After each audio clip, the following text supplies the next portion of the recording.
How's it going, everyone? Today, we're gonna be taking a look at the Facebook Creative Hub, and I'm gonna show you how you can use Facebook Creative Hub to mock up your own ads and share them with anyone.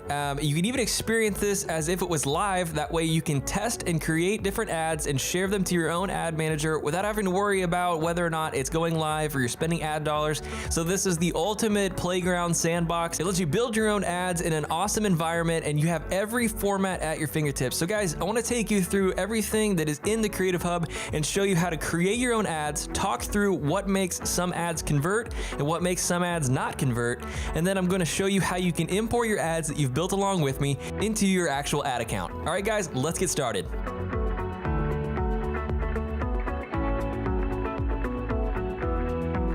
I want you guys to get really good at building your own ads, and so the Creative Hub is the perfect place for you to try out new things, practice building ads without worrying about being in the live environment. That way you don't have to worry about accidentally messing something up or letting your ad run. But you can also take time to see some of the tools that are built into the Creative Hub, and you can even build out your ads in a completely safe environment and then transfer them over to your ad account so that you can use them in a live ad. So let's go ahead and dive into this. Let's take a look at all the different features, and I'm gonna walk you through how to build your own ad and talk about some of the different methods we use in our agency to create really strong ads. When you get in the Creative Hub, one of the first things I want you guys to check on is that make sure you are using the correct ad account. So this is the ad account that you're actually using for your live campaigns. This will allow you to transfer your ads from the Creative Hub in a demo environment into your live environment where you can actually run your ads. So just make sure that you choose the right ad account that you want to use for your business page. Okay, so this first screen allows you to manage all of the different mockups that you've created. We haven't made any yet, so none are gonna show up here, but as you start creating your own mockups and your own ads, they're gonna start populating here and you can reference them at any time. Let me show you what that looks like with a different account here. Let me jump over. This is what it would pop up as. You would see your ads and you'll have some different functionality, including being able to move it to your business, sending it to a mobile to preview it. There's a lot of different options. We're gonna take a look at those a little bit later. Let me jump back into the correct ad account here, and let's go ahead and get started checking out the different tools. And let's go ahead and take a look at some different inspiration tools that are available to you. We're gonna choose Get Inspired. Facebook has put together a great collection of different ads that have been performing really well on their platform, and they've put them in here so that you can use them as an example to try to get some great ideas for your own ads. So I encourage you to jump in here and scroll through and just take a look at what other people are doing. So we talked a lot about how to do a single image ad, so let's jump in there and take a look at that. We filtered to single image, and you can see what other people are doing. So we know that Wix is a really popular building tool, so let's go ahead and check this out. So I'm sure that a lot of you have heard of Wix. It's a great website building platform that makes it easy to do drag and drop functionality. One of the things that they tout here is that they have thoughtful design, image composition, and straightforward copy. Guys, there's nothing that's overly complicated about what you're seeing here. This is a sponsored ad where they say, show the world who you are with stunning websites. Click a link, create yours today. It's free and easy. So it's just a simple ad. It's not overcomplicated. They're not trying to sell anything. They're just saying, hey, do this thing. It's really simple, straightforward copy, and the imagery is just enough to capture someone's attention. Remember, the whole goal of an ad in terms of the image part is just to stop someone from scrolling through their news feed. So you just want something that captures someone's attention. And when you're scrolling through, this is an image that might capture someone's attention, and that's what makes you then read the ad copy, and then that's what makes you then click on the link. So there's a stair-step process. First step, hook someone with your imagery. Second step, hook someone with your text and your ad copy, and then give them a clear action of what to do. So in this case, they put the link in between two break lines so that you could see it. So they're not so worried about the call to action button, they're just putting the link in between these two lines, and it makes it very simple to understand what you're supposed to do. Show the world who you are with a stunning website. Click here to get started. It's pretty straightforward, and that's a great example of one single image ad. Let's take a look at some others. Okay, let's take a look at this example. This might be a little bit more relevant for people with travel businesses. So let's take a look at this.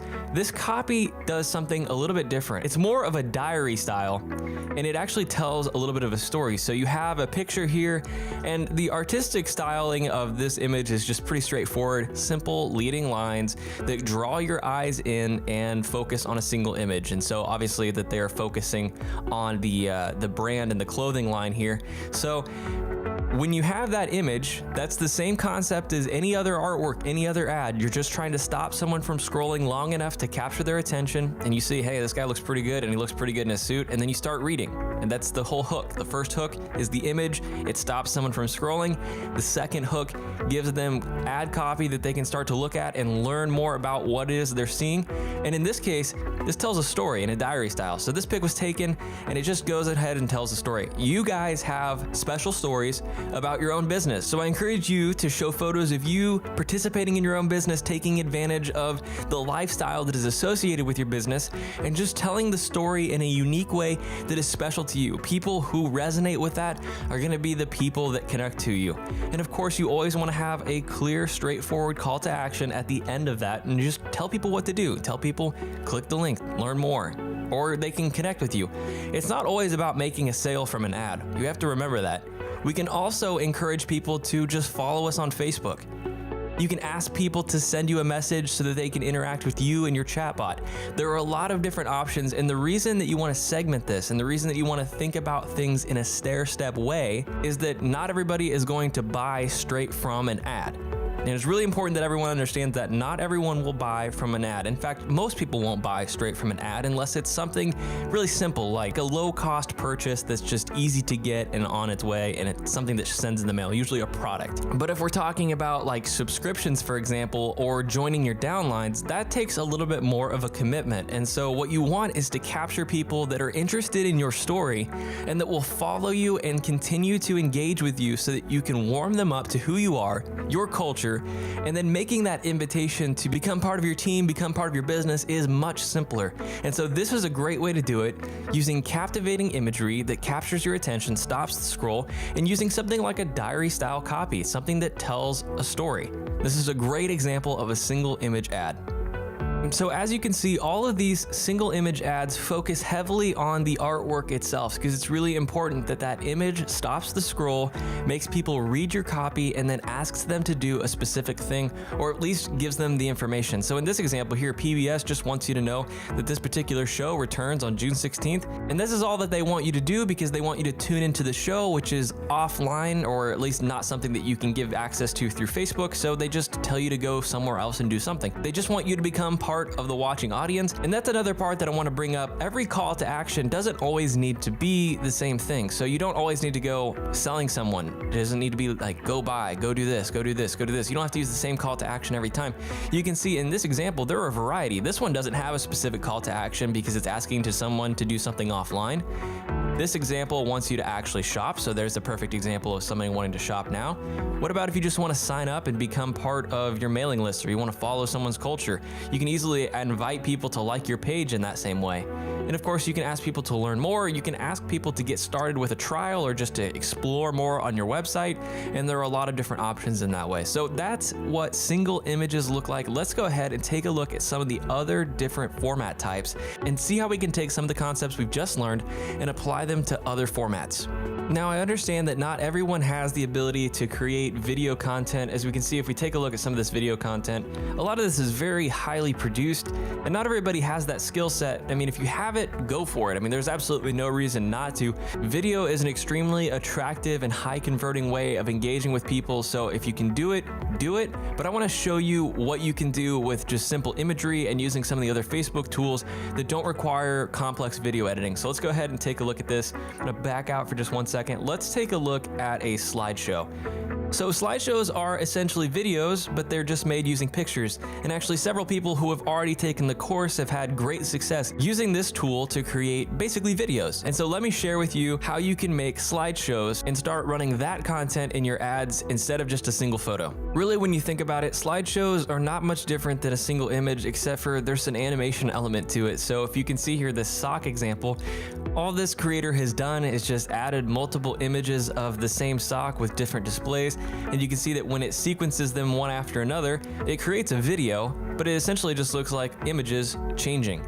And you can see that example here in a little bit of a different way. Here's like a tour of a bed. You could think of this as like a tour of a hotel room, or showing your life experiences, or if you wanted to show your products and services being used in different ways, you can see how you can use multiple photos from the same area, from the collection, to create a sort of video and experience that you couldn't do with just a single image. And so you can see how all of these different examples might look.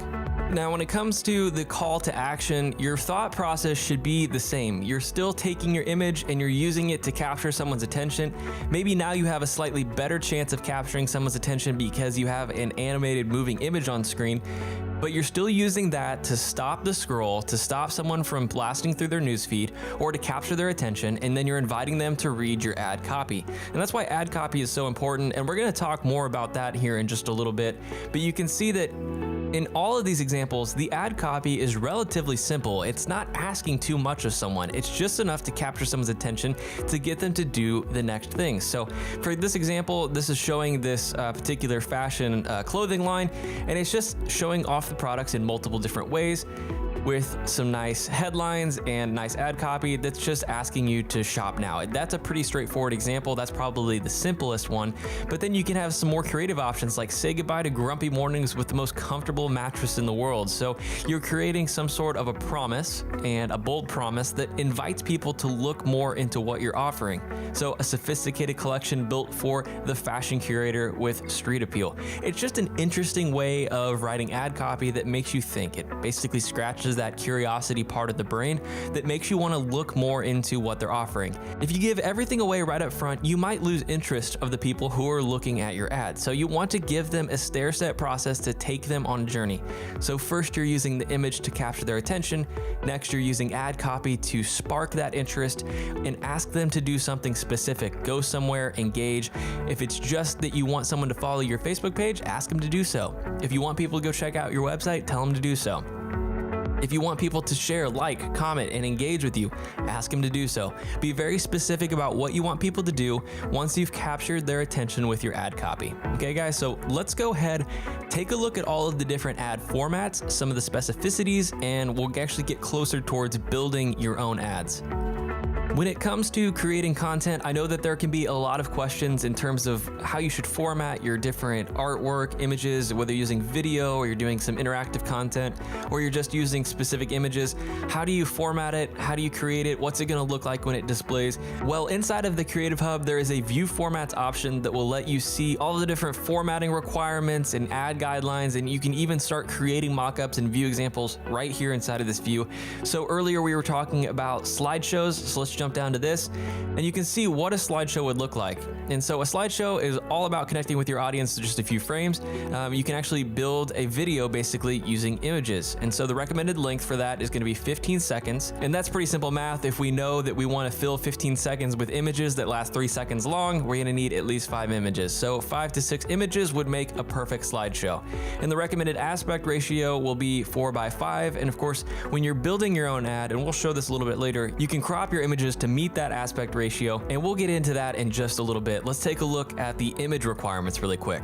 So when it comes to a single image, the recommended size is about 1080 by 1080 pixels. What you can think of that is that most video that is in HD is a resolution of 1920 by 1080. So basically you're just taking the vertical of the video resolution and making it square. So as long as you are using a modern smartphone to take your pictures and you're using high quality settings, you're going to have images that are plenty big enough to meet the recommended image size.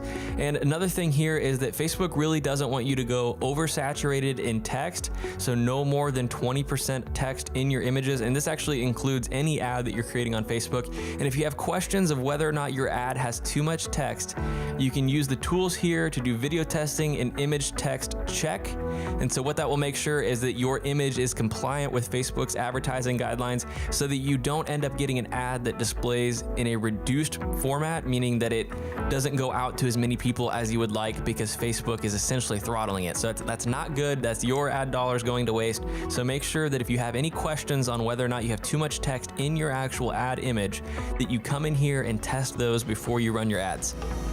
And with that, guys, we are ready to start creating our own mockups. So let's go ahead and do that. At any time, if you're ready to create your own mockup, you can jump in here, check out the formats. The create mockup option is here, but it doesn't matter where you are inside of the Creative Hub. If you look at the top right, there is a green button that says create mockup. If you click on that button, you're going to be able to choose the different options. So we're going to focus first on the Facebook options and creating a single image. So let's choose that. And this is the basic view, and you might recognize this from the ads course. This is exactly what it looks like to build an ad inside of Ads Manager, only now we're doing it in a test environment where we can practice, make our own ads, make them the way we want. So what I want to do now is I want to walk you through some of the different mindsets that I have when I'm creating my ads, and some things that you can consider and think about when you're building your own ads.